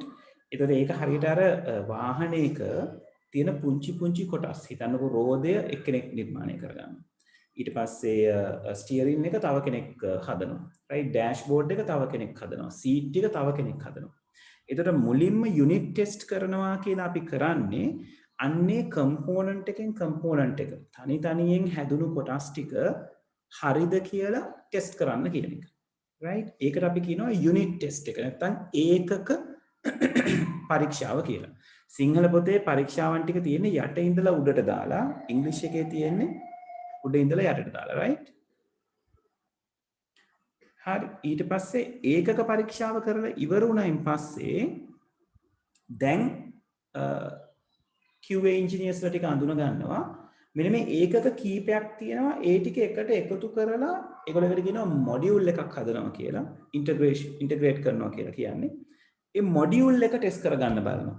ඒත් ඒක හරියට කාර් එකේ තියෙන ස්ටියරින් වීල් එක කාර් එකේ රෝද වලට සම්බන්ධ වෙන ඒ කම්පෝනන්ට් එකට හයි කරලා බලනවා ස්ටියරින් වීල් එක කපනකොට ඉස්සරහා රෝදේ කැපෙනවද? ඉස්සරහා රෝදේ කැපෙනවද? ඒතර ඒක ඉන්ටග්‍රේෂන් එකක්. රෝද කියන්නේ වෙනම යුනිට් එකක්, ස්ටියරින් වීල් එක කියලා කියන්නේ තව යුනිට් එකක්. ඒකත් එක්ක සම්බන්ධ වෙන ඒ කම්පෝනන්ට්ස් ටික කියලා කියන්නේ තව යුනිට් එකක්. ඒ ටික එකතු කරලා බලනවා වැඩ කරනවද කියලා. ඒ යුනිට්ස් තුන එකතු කරා කියලා අපිට කාර් එක හැදෙනවද? කාර් එක හැදෙන්නේ නැහැ. හැබැයි පොඩි මොඩියුල් එකක් හැදෙනවා කාර් එකේ. පොඩි මොඩියුල් එකක් කියන්නේ යම් කොටසක්. ඒ කියන්නේ යුනිට් කීපයක් එකතු වෙලා එක සෙට් එකක් හැදෙනවා.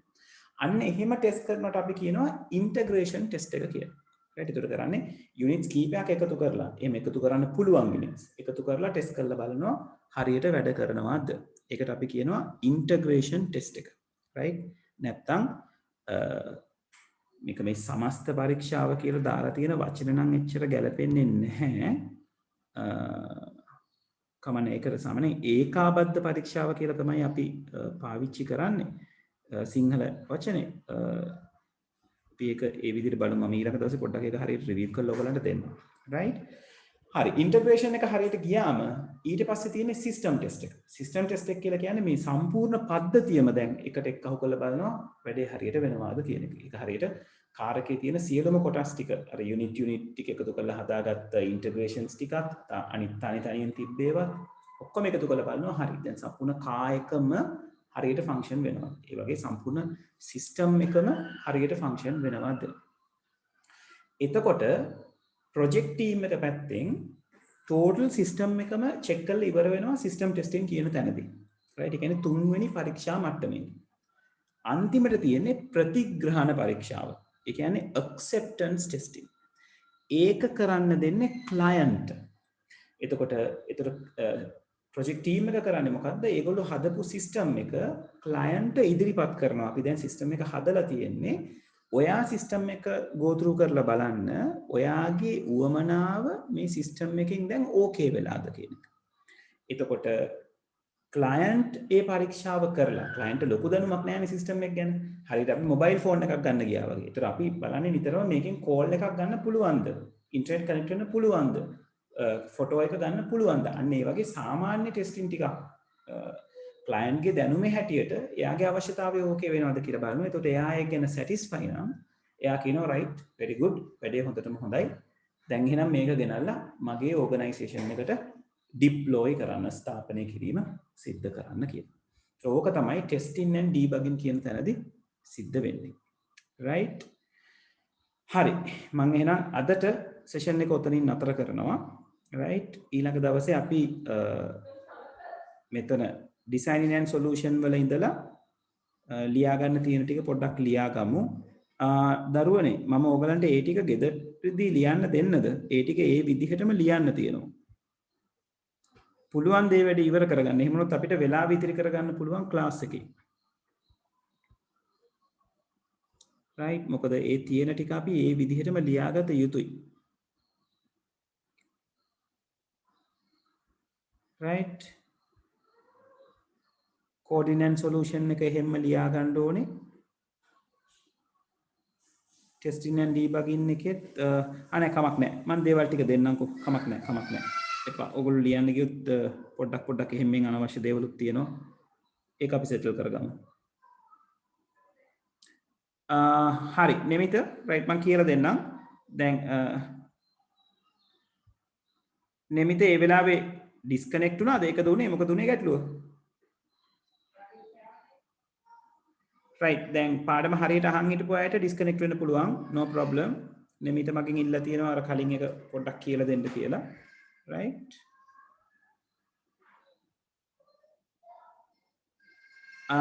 ඉසුක ඒක පුතේ අවශ්‍යතාවය අනුව ඔයාගේ සිස්ටම් එක පොඩි එකක් නම් කාලය පොඩි වෙනවා සිස්ටම් එක ලොකු එකක් නම් කාලය ලොකු වෙනවා exactly time එකක් අපිට කියන්න බෑ right නෙමිත මේ ඔයා කිව්වේ designing and solution කියන එකයි coding the solution කියන එක ගැනද පුතා අහන්නේ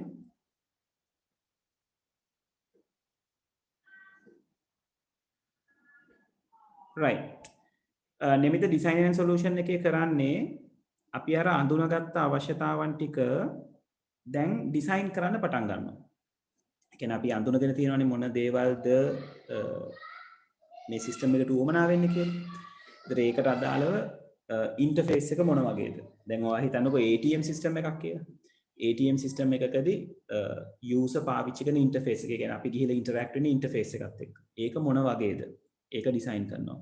ඊට පස්සේ ඒක මොන විදිහටද ප්ලෑන් වෙන්නේ ප්‍රෝග්‍රෑමින් පැත්තෙන්. right ඒක මොන විදිහටද බිල්ඩ් අප් කරන්න ඕනේ කියන එක ඩිසයින් කරනවා ඊට පස්සේ ඩේටාබේස් එක ඒ හරහා අපිට දත්ත ටික ගබඩා කරගන්න එක තියාගන්නේ කොහොමද කියන ඩේටාබේස් එක ඩිසයින් කරනවා ඒ වගේම අපේ සිස්ටම් එක රන් කරගන්න අවශ්‍ය වෙන හાર્ඩ්වෙයාර්ස් සමහර තියෙන හાર્ඩ්වෙයාර් එක වෙන්න පුළුවන් අලුතෙන් හાર્ඩ්වෙයාර්ස් අවශ්‍ය වෙන්න පුළුවන් ඒ දේවල් ටික ඩිසයින් කරගන්නවා කියන ප්ලෑන් කරනවා right ඒ වගේම තමයි ඉස්සරහට ඔය සිස්ටම් එක හදලා ඉවරුණායින් පස්සේ මේක ටෙස්ට් කරන්නේ කොහොමද කියන එකත් ප්ලෑන් කරගන්න.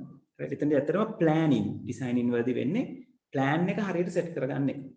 right ඊට පස්සේ කෝඩින් කියලා කියන්නේ සරල විදිහට අපේ සිස්ටම් එක ගොඩනගන එක. ඒතර ඒක කෝඩ් කරන එක ප්‍රෝග්‍රෑමර්ට අයිති දෙයක්. අර ඩිසයිනින් එකේදී වෙන්නේ ගොඩක් වෙලාවට අපි අර ප්‍රෝග්‍රෑමින් එකේ ඇඳපු ෆ්ලෝ chart එක ඇඳෙනවා. ඒ වගේ තව ඩිසයිනින් වෙනවා ඩේටාබේස් ඩිසයින් කරන විදිහක් තියෙනවා. ඉන්ටර්ෆේස් ඩිසයින් කරන විදිහක් තියෙනවා ඒ දේවල් ටික සෙටල් කරලා දෙනවා එතකොට ඒක බලාගෙන ප්‍රෝග්‍රෑමර්ස්ලා කරන්නේ අදාළ කෝඩ් එක කෝඩ් කරලා සොලියුෂන් එක බිල්ඩ් අප් කරන එක. ඒකට ප්‍රෝග්‍රෑමින් ලැන්ග්වේජ් එකක් වෙන්න පුළුවන් කීපයක් පාවිච්චි වෙනවා වෙන්න පුළුවන්. ඒගොල්ලෝ සිස්ටම් එක බිල්ඩ් අප් කරනවා ඒ විදිහට. ක්ලියර්ද?